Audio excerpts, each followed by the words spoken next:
Hello guys, എല്ലാവർക്കും നല്ലൊരു good evening. പിന്നെ ഇന്ന് ഞാൻ പറയാൻ വരുന്ന ഒരു കാര്യം എന്താണെന്ന് വെച്ചാൽ, ഇപ്പം മഴക്കാലമായതുകൊണ്ട് തന്നെ നമുക്ക് എല്ലാവർക്കും, കുട്ടികൾക്കാണെങ്കിലും വലിയവർക്കാണെങ്കിലും എല്ലാം ഓരോ തരത്തിലുള്ള അസുഖങ്ങൾ, അതായത് പനി, തലവേദന, ഛർദി, അതുപോലെ തന്നെ ജോണ്ടിസ്, ഈ വക അസുഖങ്ങളെല്ലാം വന്നുകൊണ്ടിരിക്കുന്നുണ്ട്. അതുകൊണ്ട് നമ്മുടെ ആരോഗ്യം പൂർണ്ണമായും ശ്രദ്ധിക്കണം. അതുപോലെ തിളപ്പിച്ചാറിയ വെള്ളം മാത്രമേ കുടിക്കാവുള്ളൂ. അതുപോലെ ചൂടുള്ള ആഹാര പദാർത്ഥങ്ങൾ മാത്രം കഴിക്കണം. അതുപോലെ നമ്മുടെ പരിസരങ്ങൾ എത്രയും വിനയമായിട്ടിടാവോ അത്രയും വിനയമായിട്ട് തന്നെ, അതായത് ചിരട്ട, കുപ്പി അങ്ങനെയുള്ള സാധനങ്ങളിലെല്ലാം വെള്ളം നിറഞ്ഞ് നമുക്ക് കൂത്താടി, അതായത് കൊതുകെല്ലാം പെരുകുന്ന ഈ അവസരത്തിൽ നമ്മൾ മഴയാണെന്നും പറഞ്ഞ് വെറുതെ ഇരിക്കരുത്. നമ്മുടെ വീടിൻ്റെ ചുറ്റും പരിസരങ്ങളും എല്ലാം നന്നായിട്ട് വൃത്തിയായി സൂക്ഷിക്കണം ഗൈസ്.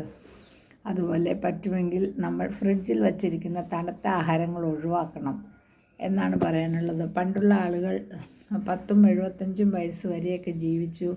104 വയസ്സ് വരെ ജീവിച്ച ഒരു അമ്മൂമ്മ വരെ എനിക്കറിയാം. അവരൊക്കെ അന്ന് തീയിൽ, അതായത് വിറകിൽ വെന്ത ഭക്ഷണ പദാർത്ഥങ്ങളായിരുന്നു കഴിച്ചുകൊണ്ടിരുന്നത്. അതുകൊണ്ട് തന്നെ അവർക്ക് നല്ല ആരോഗ്യവും ഓജസ്സും എല്ലാം ഉണ്ടായിരുന്നു. ഇപ്പം നമ്മൾ ഈ ഗ്യാസിൽ വെച്ച് കഴിക്കുന്ന ആഹാരവും അതുപോലെ ഫ്രിഡ്ജിൽ വെച്ച് 2-3 ദിവസം ഇരുന്ന് നമുക്ക് കാണാൻ പറ്റുന്നില്ല, അതിൽ ഓരോ ഫംഗസുകളുണ്ട്. നമ്മൾ വിചാരിക്കും നല്ലതാണെന്ന്, പക്ഷെ നമ്മൾ അതിസൂക്ഷ്മമായി പരിശോധിച്ചാൽ അതിൽ ചില ആഹാര പദാർത്ഥങ്ങളിൽ പെട്ടെന്ന് തന്നെ ഫംഗസ് വരുന്നുണ്ട്.